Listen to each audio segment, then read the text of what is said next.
నమస్తే. Welcome to Telugu రాజ్యం. ఈరోజు మనతో పాటు ఉన్నారు సీనియర్ జర్నలిస్ట్ భరద్వాజ్ గారు. వారితో మాట్లాడేద్దాం. సార్ నమస్తే. నమస్తే. సార్ చంద్రబాబు, కరువు ఈ 2 కవల పిల్లలని పదే పదే వైసీపీ చెప్తూ వస్తుంది. సో గతంలో కాంగ్రెస్, వైఎస్ఆర్ గారి హయాంలో కూడా ఇలాంటి ఒక రెడిక్యూల్ చేస్తూ మాట్లాడేవాళ్ళు.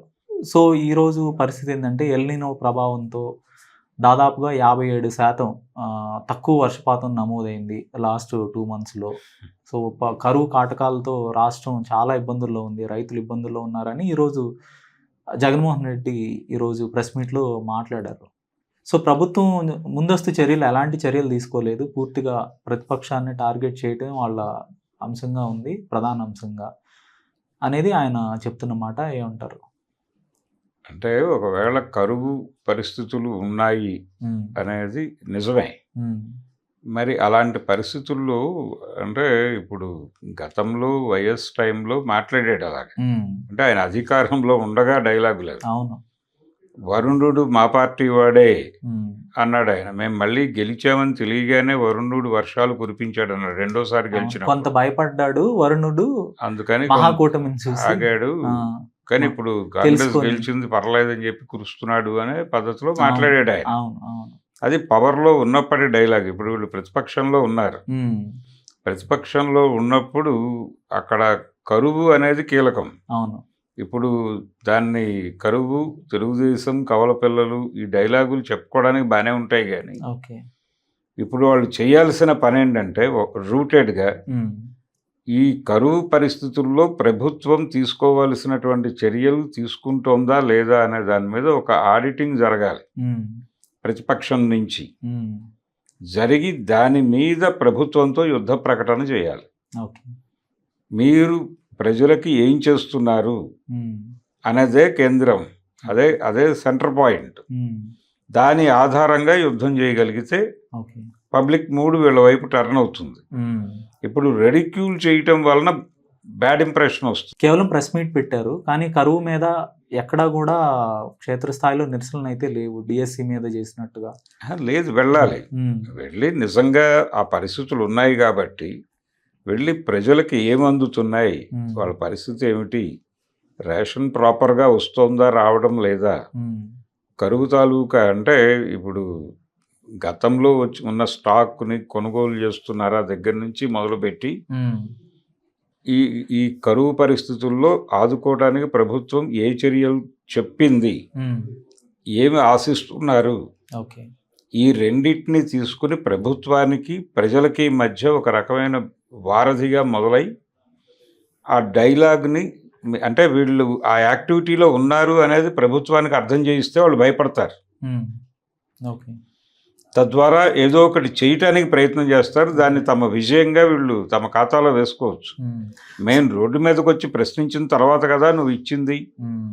అని రేపు పొద్దున మాట్లాడటానికి అవకాశం దొరుకుతుంది. సార్ సహజంగా చంద్రబాబు నాయుడు గారు రైతు వ్యతిరేకి. ఆయన రైతు పక్షపాతి కాదు. ఆయన వచ్చాడంటే ఒకటి కరువు కాటకాలు ఉండటం అంటే ఆయన 3 టర్మ్స్‌లో గూడా కరువు కాటకాలే ఉన్నాయనేది మనకు తెలిసిన విషయమే.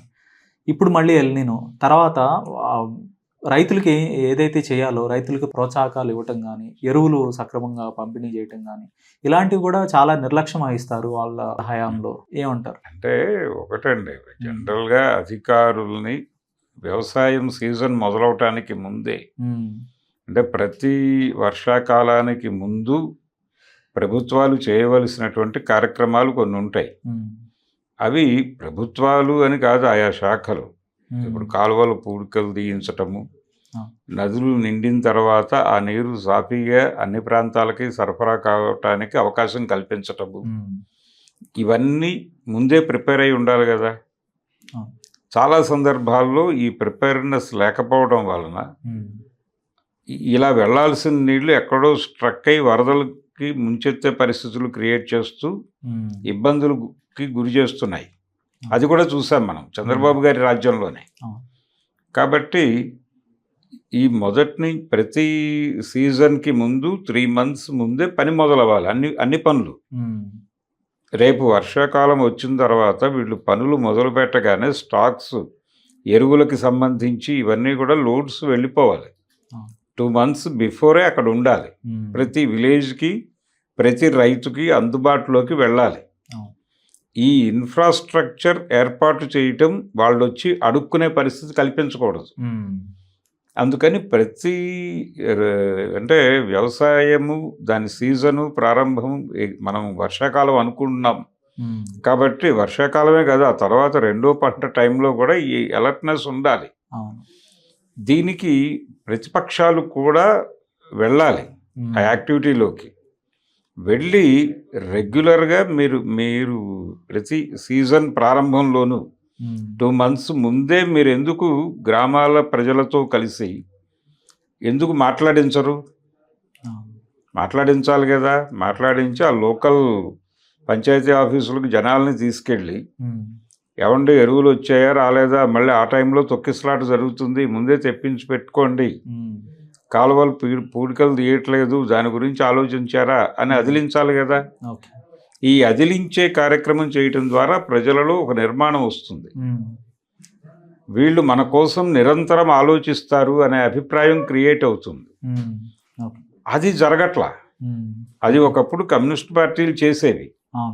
ఆ తర్వాత రైతు సంఘాలు అవి కొంతకాలం నడిపేవి. దాంతో పార్టీ వదిలిపెట్టి అది రైతు సంఘాల వ్యవహారంగా భావించేది. ఇప్పుడు వాళ్ళు వెళ్ళటం లేదు చాలా ప్రాంతాల్లో.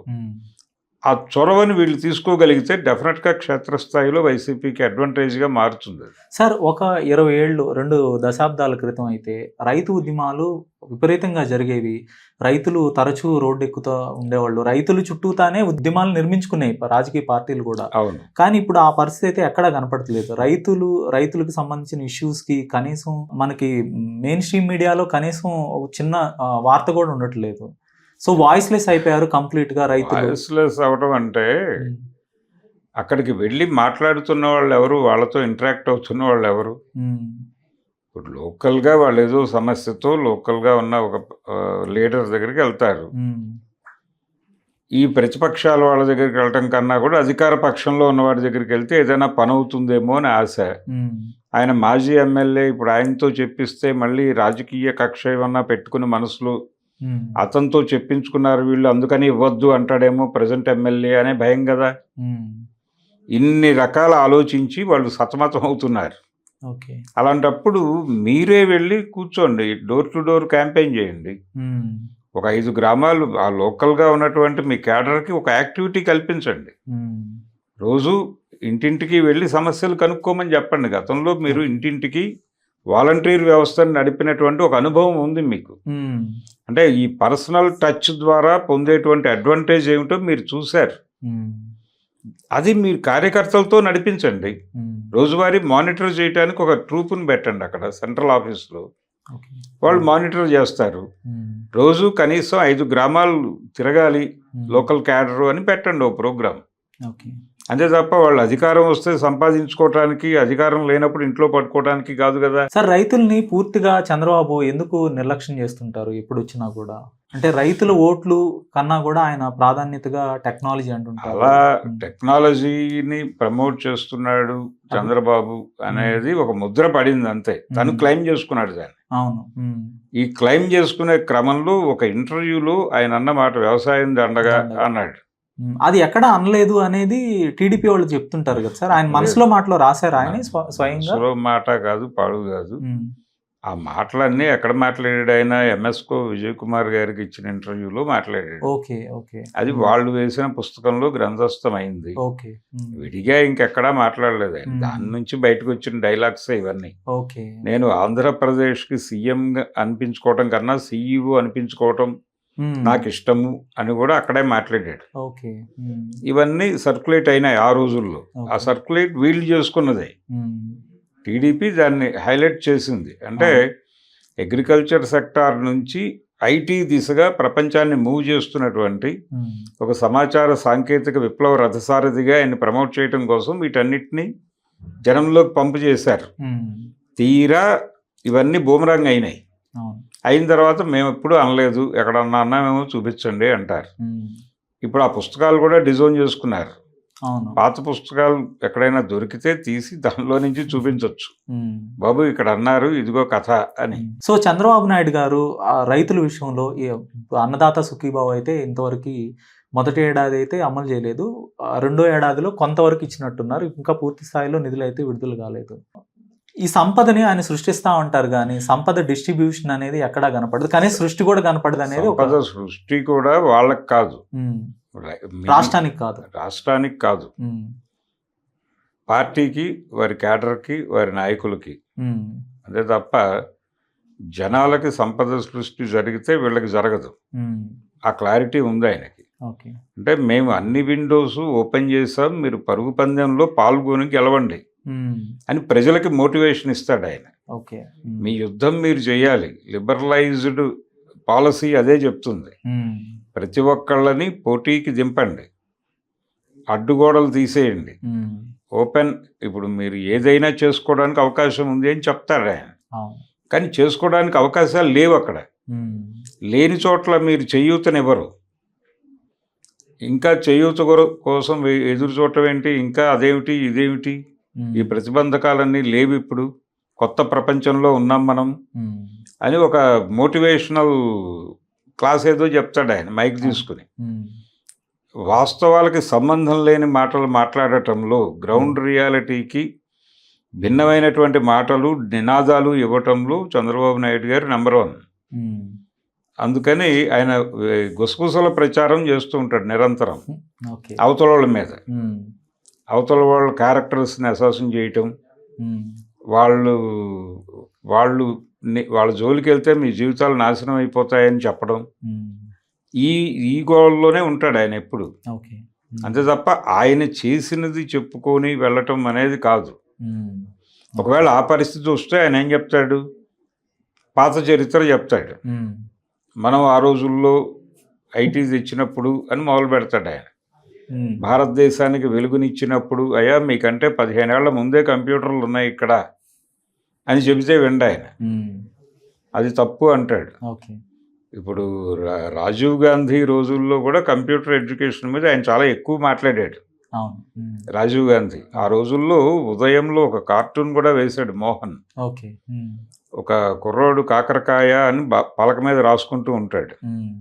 రాజీవ్ గాంధీ గారు వచ్చి ఆ పిల్లవాడిని ఎత్తి ఆ తల కంప్యూటర్లో పెట్టి బయటకు తీస్తాడు. ఓకే. హ్మ్. తీగానే వాడు కీకరకాయ అని అరుస్తాడు. అలా ఓకే. ఒక కార్టూన్ వేశాడు. ఓకే. అంటే రాజీవ్ గాంధీకి అంత పేరొచ్చిందంటారా? ఆ, యాజ్ ఏ అసలు ఐటీ అనగానే హ్మ్. కొంచెం అతి చేస్తున్నాడు ఇతను ఆ ఏరియాలో ఓకే. అని అనుకున్నారు. ఓకే. ఓకే. ఆ సందర్భంలో ట్రైనింగ్ ఇన్స్టిట్యూట్స్ వెలిసింది రాజీవ్ గాంధీ కాలంలోనే. ఓకే. ఓకే. ఏది అన్ని ప్రాంతాల్లోనూ. ఓకే. అంటే విజయవాడ ఎక్కువగా యూఎస్‌కి వెళ్ళటం కూడా నాటి నుంచే ప్రారంభమైంది అయితే. అక్కడి నుంచే మొదలైంది. హ్మ్. అక్కడి నుంచే మొదలైంది. ఆ ప్రయాణంలో భాగమే కదా నేదురుమల్లి జనార్దన్ రెడ్డి కదా దీనికి అవును. పునాది పునాది వేశారు వేసింది. 91లో. నిజానికి ఒరిజినల్ కాంగ్రెస్ డెసిషన్ అయితే ఈసీఐఎల్ దగ్గరని. ఓకే. మధ్యలో తెలుగుదేశం పార్టీ 89 టైంలో ఈ డెసిషన్ తీసుకుంది. ఓకే. ఇటువైపు తీసుకెళ్ళారు. 89లో ఈ డెసిషన్ తీసుకునే టైంలో ఈయన సీఎం కాదు హ్మ్. చంద్రబాబు. హ్మ్. ఆయన ఎన్టీ రామారావు గారి చెవిలో కూర్చుని ఇటువైపు డైవర్ట్ చేయించాడు. హ్మ్. చంద్రబాబు ఎందుకు నాయుడు గారు. హ్మ్. ఎందుకు అంటే వీళ్ళ ప్రాపర్టీస్ అన్నీ ఇటున్నాయి. ఓకే. హ్మ్. సో సెంట్రల్ గవర్నమెంట్ ఈ చొరవ తీసుకుంటోంది కాబట్టి మనం ఇటువైపుకు తిప్పితే ఇది మనకు ఉపయోగపడుతుంది ఓకే. హ్మ్. అన్న పద్ధతిలో ఇటు తిప్పాడు. అసలు ఒరిజినల్‌గా అయితే ఈసీఐఎల్ వైపు ఐటీ రావాలి. ఇండస్ట్రీ రావాలి. రావాల్సింది. ఓకే. ఒరిజినల్ ప్రోగ్రామ్ ప్రకారం ఓకే. ఓకే. ఇటువైపు నడిపారు. ఆ తర్వాత కాంగ్రెస్ వచ్చింది. అవును. కాంగ్రెస్ హయాంలో నెదురుమల్లి జనార్దన్ జనార్దన్ రెడ్డి రెడ్డి. అక్కడ ఏదో హ్మ్. పాతి వచ్చాడు. అవును. హ్మ్. ఆ తర్వాత వీళ్ళు వచ్చి ఓకే. అది టోటల్గా తన క్రియేషన్గా ఆయన మాట్లాడతాడు ఓకే.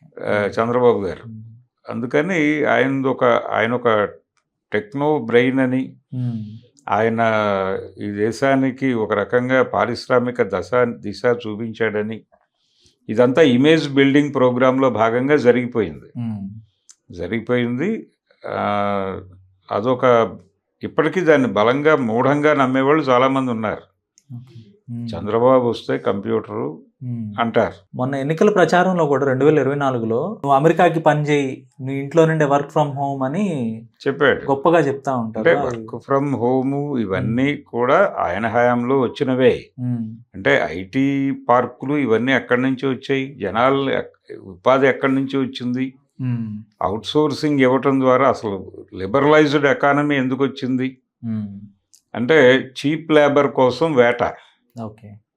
ఇక్కడ ఇప్పుడు ఉదాహరణకి నేను ఒక ఇది చెప్తా. ఉమ్, సత్యం రామలింగరాజు గారు ఆయనకు బైర్రాజు ఫౌండేషన్ అని ఒక సేవా సంస్థ ఉంది. ఉమ్, ఆ సేవా సంస్థతో చాలా రూరల్ ఏరియాల్లో ఆయన 10th డ్రాప్ అవుట్స్ని వాళ్ళని తీసుకొచ్చి ట్రైన్ చేసేవాడు. ఉమ్, డబ్బులు ఇచ్చి 2000 ఇస్తే వాళ్ళకి చాలా ఎక్కువ అది. ఉమ్, ఉన్న ఊళ్ళో ఇంట్లో భోజనం చేసి వచ్చి పని చేసుకుని వెళ్ళిపోయినోడికి 2000 ఇవ్వటం అంటే మామూలు విషయం కాదు కదా ఆ రోజుల్లో. ఉమ్, దాంతో జనాలు ఆయన్ని దేవుళ్ళలాగానే చూసేవారు. ఈ 2000కి ట్రైనింగ్ ఇచ్చేసి వాళ్ళు పని చేయించుకుని అక్కడేమో డాలర్స్లో భారీగా తీసుకునేవాళ్ళు. ఉమ్, ఇది ఒక రకమైన దోపిడీయే, ఓకే. కానీ ఇది దైవరూపంగా ప్రచారం జరిగేది. ఉమ్, ఆ గ్రామాలకి ఆయన దేవుడే. కాబట్టి అలాగే జరిగింది. వీరు కూడా అదే, వారి ప్రోగ్రాం కూడా అదే. ఓకే. అంటే ఈ 3వ ప్రపంచ దేశాలలో చీప్ లేబర్ దొరుకుతుంది. ఉమ్, ఇప్పుడు కూడా ట్రంప్తో గొడవ పడుతోంది అదే అక్కడ. ఆ, ఏది నువ్వేమో నీ ఎన్నికల ప్రయోజనాలు వీటి రీత్యా నువ్వు అక్కడ నేటివ్ ఎంప్లాయ్మెంట్ని ప్రొటెక్ట్ చేస్తానని చెప్పాడు ఎన్నికల హామీలో భాగంగా. ఆ, దాన్ని ప్రొటెక్ట్ చేస్తేనేమో ఎక్కువ వేతనాలు చెల్లించాల్సి వస్తుంది అక్కడైతే. ఉమ్, ఈ అవుట్ సోర్సింగ్లు పీకేస్తే వీళ్ళందరూ రోడ్డున పడతారు. అది ఇక్కడ గొడవ. ఉమ్, ఇప్పటికీ డీప్ స్టేట్ సిద్ధంగా లేదు అక్కడ ఉమ్, ట్రంప్ అభిప్రాయాల ప్రకారం జరగటానికి. ఆ, వాళ్ళు వ్యతిరేకించబట్టే ఇంకా ఐటీ ఏరియాలో ఇక్కడ బతుకుతోంది. ఆ, లేకపోతే ఇక్కడ చాలా బిల్డింగులు క్లోజ్ అవ్వాల్సింది ఉమ్, ఉమ్, ట్రంప్ డెసిషన్కి. ఓకే. ఉమ్, అందుకని ఇప్పటికీ ఇక్కడ శ్రమ దోపిడీ జరుగుతోంది ఐటీ ఏరియాలో. ఉమ్, చాలామంది మెకానికల్ ఇంజనీరింగ్ చేస్తారు. ఉమ్, ఆ చదువు మీద ఉద్యోగాలు దొరకవు. ఉమ్, సో అమీర్పేటకి వెళ్ళి ఏదో కోర్స్ చేస్తారు. ఆ కోర్స్ ప్రాతిపదికన ఎక్కడో ఉద్యోగంలో చేరతారు. అదే కదా జీవితాలు చూస్తోంది మనం. అవును.